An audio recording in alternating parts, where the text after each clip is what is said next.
Comment ça va YouTube? Aujourd'hui, on se retrouve pour parler du nouveau chapitre de Dragon Ball Super, le 88, qui est enfin sorti en français. Il était temps. Et trêve de faux suspense, je vais vous dire ce que j'en pense, il est incroyable! Non mais sincèrement, il n'y a pas d'autre mot, il est génial ce chapitre! Ce chapitre est magnifique, c'est clairement un des meilleurs chapitres d'introduction de nouvel arc. Bon déjà, excellente nouvelle, on le savait déjà, mais c'est confirmé, Vegeta et Goku sont laissés de côté. Enfin, on met en avant Goten et Trunks, et c'est très bon, parce que clairement ces personnages ont très peu été développés dans Dragon Ball, l'équipe de DBS a donc carte blanche par rapport à leur caractère. On va juste falloir qu'ils soient raccord avec le chapitre 519 de Dragon Ball, mais clairement c'est pas très contraignant. Bon du coup, résumons ce chapitre avec bien évidemment mes petits commentaires au passage, sinon cette vidéo n'aurait aucun intérêt. Goten et Trunks sont dans un délire super-héros parce qu'ils sont fans de Clean God, un super-héros également qui nettoie la ville des méchants. On retrouve bien évidemment une inspiration profonde de Grid Saiyaman, mais avec deux nuances pour moi très importantes. La première, c'est qu'il s'agit d'un duo. Alors oui, ça peut paraître anecdotique, mais vous verrez plus tard pourquoi je trouve ça très important. La deuxième, c'est que contrairement à Gohan,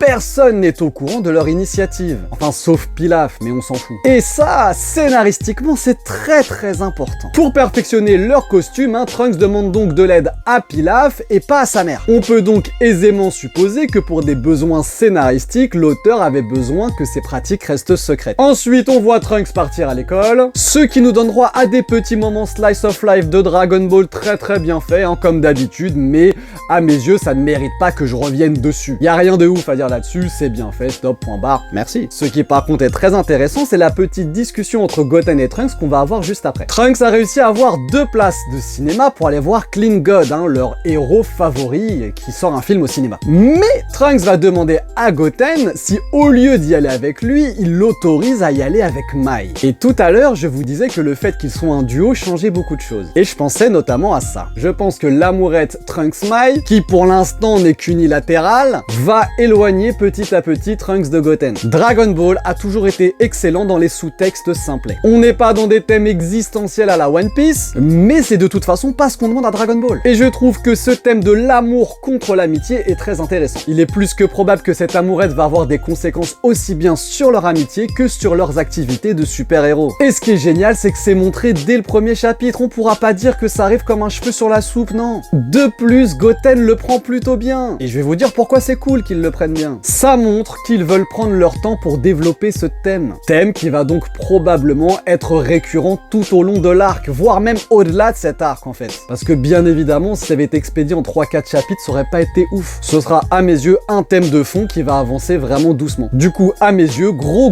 point positif pour ce chapitre 88 de DBS. Ensuite, rapidement, on apprend qu'il y aurait des problèmes avec des robots domestiques et qu'il y a des fantômes en ville. Mais passons, on s'en fout. Goten et Trunks enquêtent et tombent sur une fabrique de sushis assez spéciale, parce qu'elle est tenue justement par des robots et par des monstres. Des camarades de Trunks sont d'ailleurs sur place parce qu'ils avaient entendu des rumeurs sur cette usine. Trunks les sauve, bref, c'est pas intéressant. Ce qui est très intéressant en revanche, c'est le coup de poing que met Trunks à Alpha 12, qui lui fait rien du tout. Alors certes, Trunks n'y a pas mis beaucoup de puissance, mais quand même. Ce monstre qui, nous l'apprendrons plus tard, est une création du Dr Edo, est capable de résister à un coup de poing de Saiyan. On peut donc aisément imaginer que le Dr Edo va être par la suite capable de créer des monstres ou des androïdes capables de donner du fil à retordre à Goten et Trunks. Personnellement, la grosse crainte que j'avais avec cet arc, c'était la menace. Je ne voyais pas bien quelle menace pouvait peser sur le monde. Et du coup, là, j'ai ma réponse. Alors, c'est pas incroyable, c'est pas une menace de folie comme Black Freezer ou quoi que ce soit, mais ça fait le taf. Et on en arrive au moment le plus intéressant de ce chapitre, la découverte du disque de Gero. Et c'est là où le fait que l'activité des deux Saiyans reste secrète est très important. On imagine que grâce à Pilaf qui va pouvoir étudier ce disque, ils vont apprendre plein de choses. Que ce soit au niveau de l'histoire du Dr Gero, qui je pense va être passionnante, et même au niveau de création de gadgets pour leurs costumes. Ça c'est sûr et certain et ça va être génial. Je vous l'ai déjà dit, pour moi DBS part sur une structure où chaque personnage va avoir sa propre apparence. Tu vas avoir par exemple Goku avec l'Ultra Instinct, oui tata,